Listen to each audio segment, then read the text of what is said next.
سیدھی بات ہے۔ اور جب آپ صلی اللہ علیہ وسلم کو کہا تھا نا عمر فاروق نے، مجھے پوری کائنات سے زیادہ محبوب آپ کی ذات ہے، اس حدیث میں علماء نے لکھا ہے کہ انسان جس سے اللہ کے لیے محبت کرتا ہے اس کو بتا دینا چاہیے میں تجھ سے اللہ کے لیے محبت کرتا ہوں۔ یہ صفت اللہ تعالیٰ کو پسند ہے۔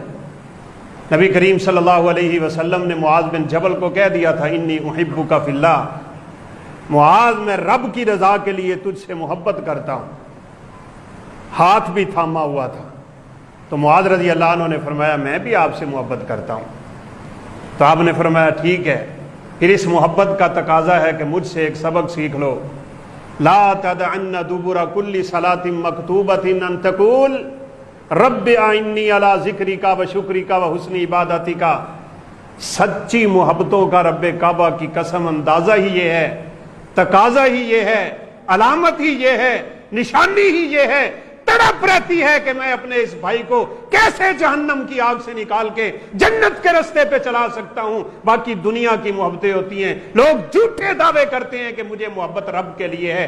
رب کے لیے محبت کی علامتیں ہی آپ نہیں جانتے۔ ابن حجر نے کمال بات کی ہے، کہا رب کے لیے محبت کا دعویٰ تو بڑا سوکھا ہے لیکن یہ نشانیاں بہت کم لوگوں میں پائی جاتی ہیں۔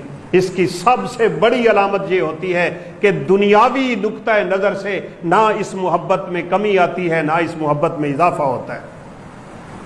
آپ جس بندے کے بارے میں کہتے ہیں کہ مجھے اللہ کے لیے اس سے محبت ہے، آپ نے اس کو کوئی کام کہہ دیا اس نے نہیں کیا، محبت میں کمی نہیں آنی چاہیے۔ آپ نے کہا اس نے کر دیا، محبت میں اضافہ نہیں ہونا چاہیے۔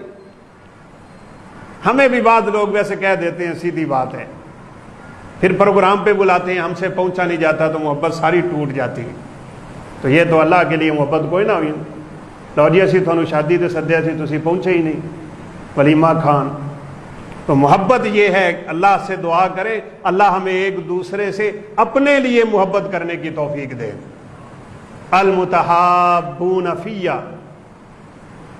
نبی کریم صلی اللہ علیہ وسلم نے فرمایا اللہ خود قیامت کے دن آواز دیں گے، این المتحابون فی، میرے لیے ایک دوسرے سے محبتیں کرنے والے کدھر ہیں؟ کھڑے ہو جائیں۔ ساری کائنات کے سامنے اللہ انہیں کھڑا کر کے اپنے فرشتوں سے کہے گا یہاں نور کے ممبر بناؤ اور ان ممبروں کے اوپر ان بندوں کو بٹھا لیں، یہ میرے لیے ایک دوسرے سے محبت کرنے